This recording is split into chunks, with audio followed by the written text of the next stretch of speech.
Hello everyone, I'm Mayuri Vaibhav Kulkarni from Arihant Institute of Business Management, Bowdon, Pune.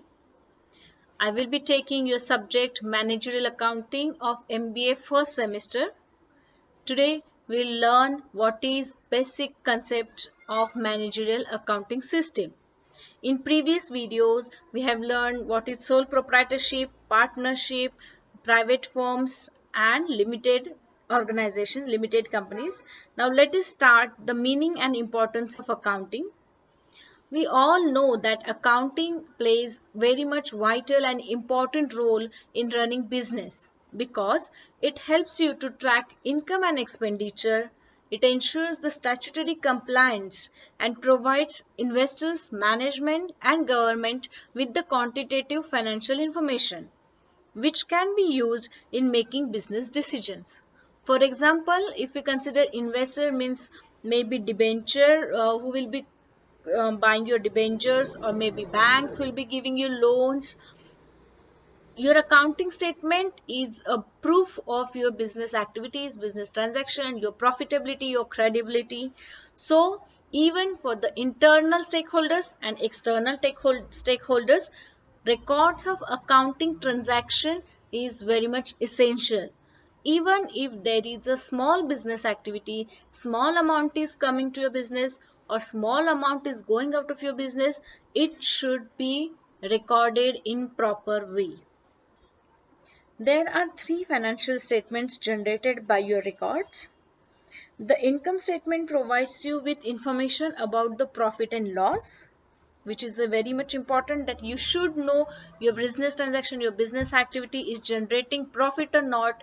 If it is generating profit, it is improving or not. So this is also a very much important. Then the balance sheet gives you a clear picture on financial position of your business on a particular date. What is your net worth? What is your liability? What are your assets? In which area you need to improve? These all decisions can be taken based on balance sheet. Then cash flow statement is a bridge between income statement and balance sheet and reports the cash generated and spent during a specific period of time. It is critical for you to keep your business records clean and up to date if you want to keep your business afloat. Here are just few of the reasons why it is important for your business, maybe a big or maybe a small. We have discussed all these private sectors, unincorporated, incorporated, then sole trader, partnership, private limited and public limited companies. Now let us distinguish between capital expenditure and revenue expenditure. Capital expenditure is incurred in acquiring or improving permanent assets not meant for resale. This is very much important that you are creating that asset for the use of your business. You're not going to resell that asset. Okay. May add to your existing asset. Whereas revenue expenditure, it is a routine expenditure incurred in the normal case of business and includes cost of sales and maintenance of a fixed asset. And then capital expenditure is increases earning capacity, whereas revenue expenditure maintains the earning capacity. Capital expenditure, it is normally non-recurring outlay, whereas revenue expenditure is a recurring activity or item. Capital expenditure, it produces benefits over several years. Thus, a small part of it is charged to income statement as depreciation and rest appears in the balance sheet. Whereas revenue expenses is consumed within an accounting year, that is benefits only 1 year. Thus, the entire amount is charged to income statement and does not appear in the balance sheet. Capital expenditure is an item of balance sheet, whereas revenue expenditure is shown in trading and profit and loss account. So you need to identify whether we are doing expenses where it will appear. It will go to capital expenditure or revenue expenditure. Then you need to treat all these entries and make a transaction and make recording.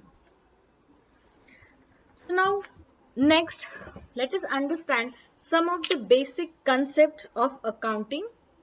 First is money measurement. This is a very essential and important concept that any activity you are recording in the books of accounting, it should be recorded in monetary terms. If you're valuing stock, if you are making a purchase, if you're selling something, or whatever transaction you are doing, or whatever transaction you want to record in books of account, it should be in monetary terms. Non-monetary terms will not be recorded in books of accounts. Your entry to get recorded in your books of account, it should have some money value, then only we can consider it as accounting transaction and then we can record it. Understood? Then business entity concept. According to this concept, the business and the owner is two different things, or the owner and the business is separate or different entities. In other words, I and my business are separate. For example, Mr. A start new business in the name of XYZ company and he introduced capital of rupees 20 lakh in cash. It means the cash balance of XYZ company will increase by 20 lakh. At the same time, liability of XYZ company is also increased towards A.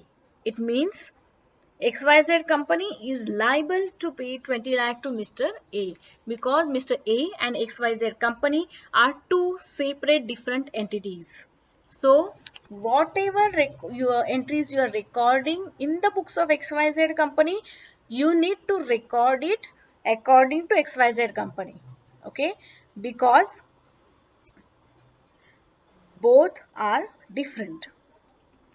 Second, the next going concern concept. Our accounting is based on the assumption that business unit is going concern.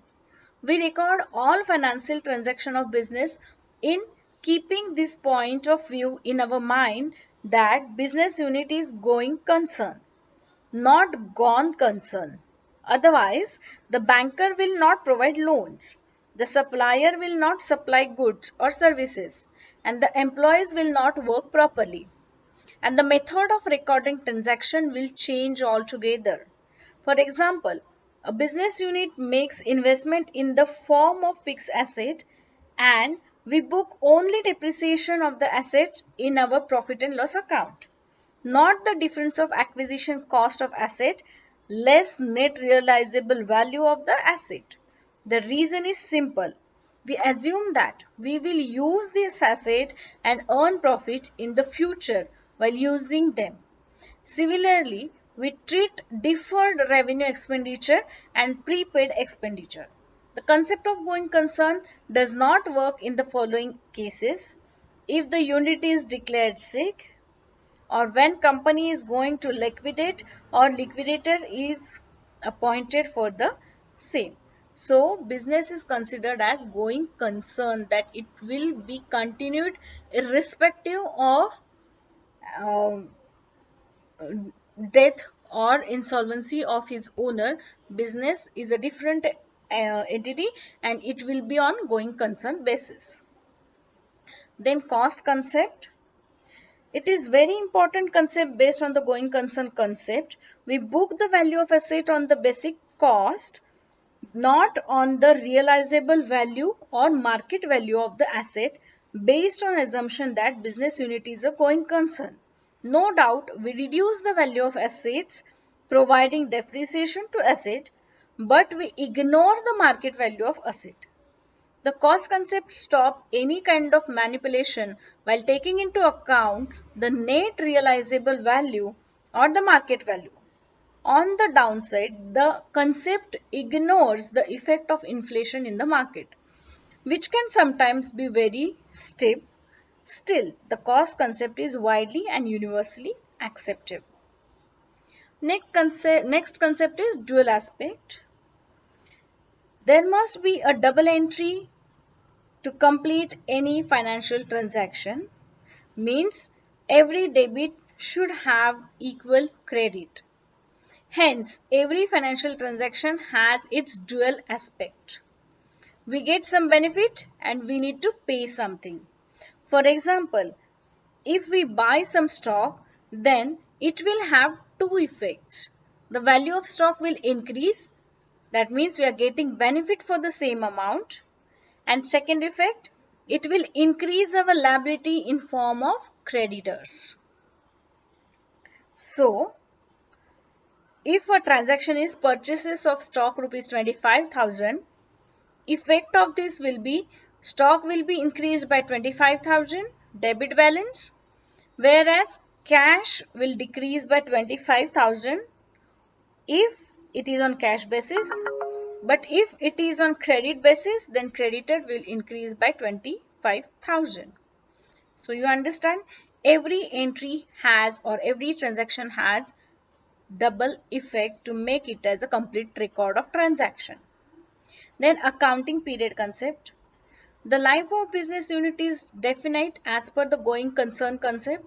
To determine the profit or loss of a firm and to ascertain its financial position, profit and loss accounts and the balance sheets are prepared at the regular intervals of time, usually at the end of year.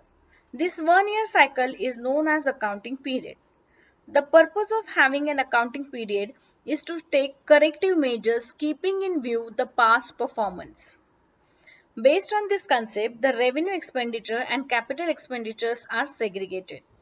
Accounting period helps us to ascertain correct position of the firm at regular intervals.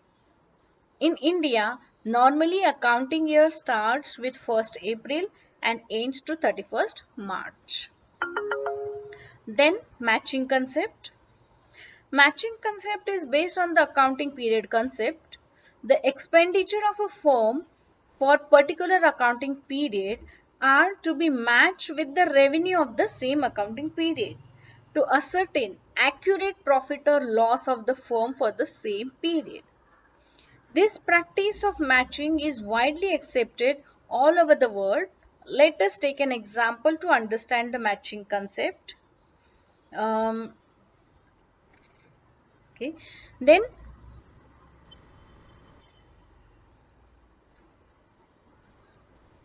next is accrual concept. As stated above in the matching concept, the revenue generated in the accounting period is considered and expenditure related to the accounting period is also considered based on the accrual concept of accounting. If we sell some item or we rendered some services, then that becomes our point of revenue generated irrespective of whether we receive cash or not. The same concept is applicable in the case of expenses. Most of the professionals use cash basis of accounting. It means the cash received in the particular accounting period and the expenses paid cash in the same accounting period is the basis of their accounting. So these are some basic concepts of accounting. Now let us understand what is journal. Journal is a book of accounting where daily records of a business transactions are first recorded in a chronological order, that is in a order of dates. As and when transaction happens, we need to record it depending on your daily activities. Then it is known as a primary book of accounting or the book of original first entry. It is prepared out of transaction proofs such as vouchers, receipts, bills, etc. Then a journal is not balanced like a ledger. The procedure of recording in the journal is known as journalizing, which perform in the form of journal entries. It may be subdivided into cash book, sales return book, return day book, purchase return day book, etc. Now let us see the format of journal in the next slide. First we'll see ledger. A ledger is an accounting book in which small similar transactions related to particular person or things are maintained in summarized form. It is known as the principal book of accounting or the book of final entry. It is prepared with the help of journal itself. Therefore, it is the immediate step after recording a journal. Except from nominal accounts, all ledger accounts are balanced to find the result.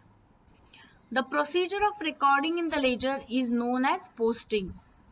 It may be subdivided into general ledger, debtors, sales ledger, creditors or purchases ledger.